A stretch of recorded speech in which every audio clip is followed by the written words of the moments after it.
देखिए आदरणीय श्रोतागण, आज हम प्राणायाम के विषय में संक्षेप में और अति विशिष्ट जानकारी आपके साथ साझा करने जा रहे हैं।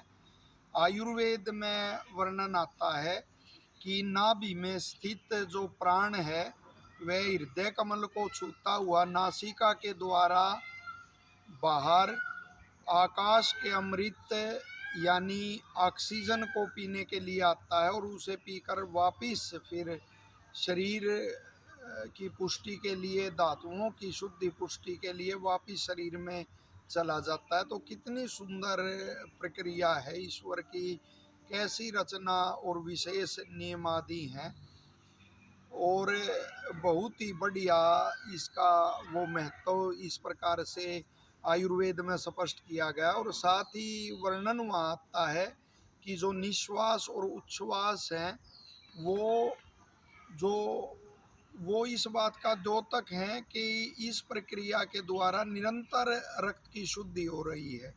तो निश्चित तौर पर प्राणायाम करने से जो रक्त की शुद्धि होती है वह होती है। अपनी दिनचर्या करते हुए हम प्राणों की गति ऐसे अनियमित रहती है या किसी कारण से आलस्य आदि में रहते यह प्रक्रिया नहीं हो पाती, तो प्राणायाम द्वारा निश्चित तौर पर उसकी पूर्ति होती है।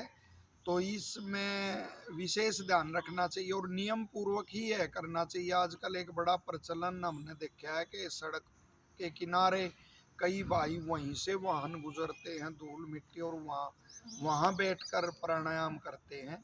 एक तो मैंने स्वयं ऐसे भाई को देखा कि मुख में दातून और सड़क के किनारे बैठे हुए और वाहन गुजर रहे और वहाँ प्राणायाम करने लग रहे।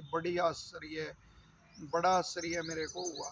तो ये तो बिल्कुल उपनिषद आदि का और शास्त्रों का वो है, साधकों का मंतव्य है कि एकांत और शुद्ध स्थान पर जहाँ का वायु शुद्ध हो तो वहाँ बैठकर वो प्राणायाम करना चाहिए। और जो इसका मूल जो उद्देश्य है ऋषि लिखते हैं वो मन और जो इंद्रियां हैं वो भी वश में हो जाते हैं यदि इसको विधि पूर्वक, जैसा ऋषि लिखते हैं। वो प्राणायाम का मंत्र भी देते हैं कि इसका वो करते हुए, जाप करते हुए, और तब ये करना चाहिए मन के अंदर। जब इसको रोका जाए तो साथ में ओम भू ओम भुवः ओम स्वः ओम में है, ओम जने है, ओम तपे है, ओम सत्यम, जो ये है तो इसका साथ में वो मन में इसका वो करना चाहिए, ध्यान करना चाहिए।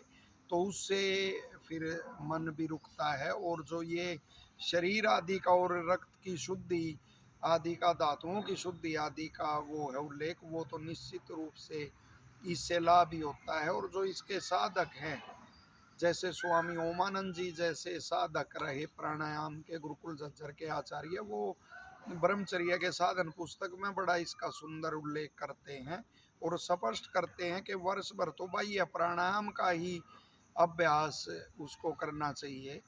तो हठपूर्वक इसका अभ्यास न करें और बहला फुसला कर ही पुचकार कर प्राणों को अपने वश में करना चाहिए और निश्चित तौर पर उससे लाभ होता है। महर्षि दयानंद सरस्वती जो ऋषि हुए और योगी हुए, उन्होंने सत्यार्थ प्रकाश में प्राणायाम विधि का वर्णन किया है। उसके अनुसार प्राणायाम करेंगे तो विशेष लाभ होगा, शरीर को भी, मन को, बुद्धि, आत्मा सबकी उन्नति से होगी। धन्यवाद।